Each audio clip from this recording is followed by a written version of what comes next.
د ټاپک لارې انګلیسي زده کول تر ټولو اسانه او بهتره طریقه ده او له دې سره به ستاسو انګلیسي ډیره زیاته ښه شي. د مثال په ډول په دې سره به تاسو وکولی شئ لغاتونه، جملې او د ټاپک لیکل او داسې نور مهم شیان به تاسو د دې ټاپک له لارې زده کړئ. نو دوستانو ویډیو تر اخره پورې وګورئ چې ستاسو په انګلیسي کې بدلون راشي. Let's get started. Friendship is the most beautiful thing in the world. ملګرتیا په نړۍ کې تر ټولو ښکلی شی دی. Friendship ملګرتیا is the most beautiful thing تر ټولو ښایسته شی دی in the world په دنیا کې. نو friendship ویل کېږي ملګرتیا ته او most beautiful مطلب دی ډېر زیات ښایسته. Friendship is very important to all of us. ملګرتیا زموږ ټول لپاره خورا مهمه ده.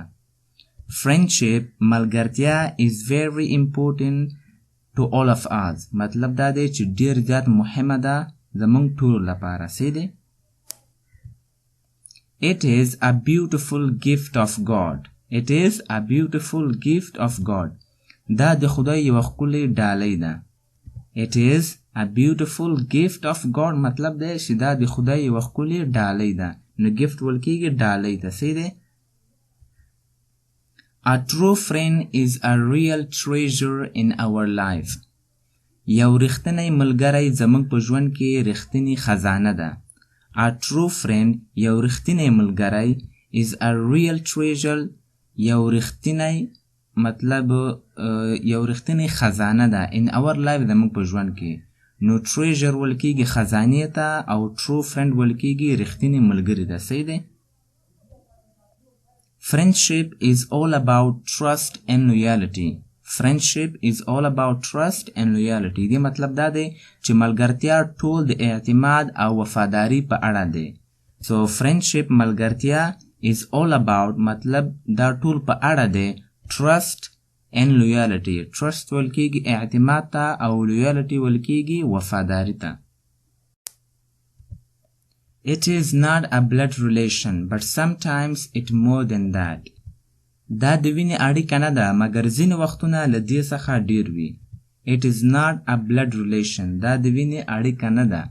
But sometimes لیکن ځینې وختونه it more than that لا د دې څخه ډیر وي. Blood relation ویل کېږي د وینې اړیکې ده. صحیح ده؟ and sometimes مطلب دی کله نه کله. Friendship has no boundaries. ملګرتیا هیڅ سرحد نه لري.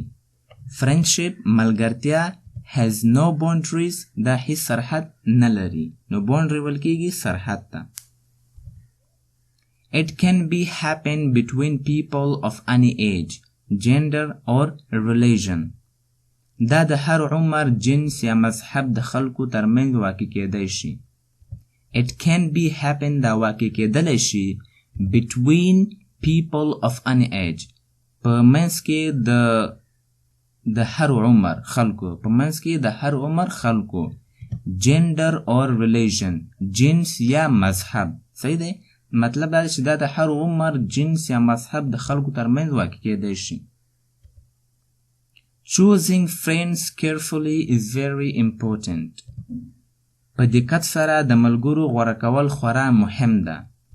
Choosing مطلب دی چې غوره کول د ملګرو. Choosing friends غوره کول د ملګرو carefully په دقت سره، په احتیاط سره is very important مطلب دا دی چې ډیر زیات مهم دی.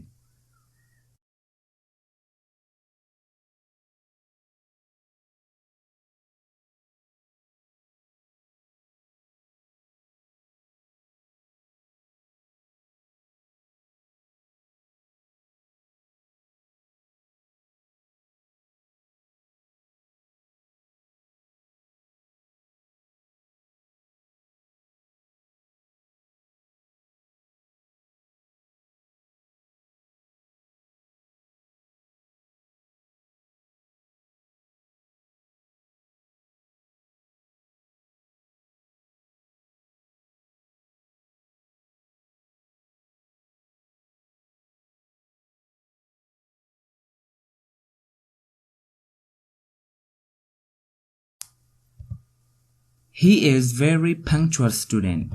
هغه ډیر پابند شاګرد دی. He is هغه دی ډیر punctual student پابند شاګرد. punctual ویل کېږي پابند، مطلب دا چې کوم شاګرد سره کنه کلاس ته هر ورځ راځي ډیره پابند شاګرد وي، هغه لپاره موږ punctual استعمالو. صحیح دی. I meet him in class 9 and became best friends.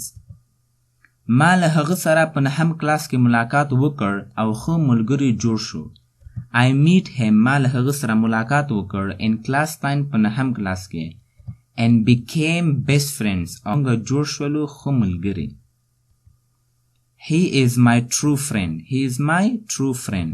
هغه زما ښه ملګری دی. هغه زما مطلب رښتینی ملګری دی. True friend ویل کېږي رښتینی ملګري ته. So thank you so much for watching this video.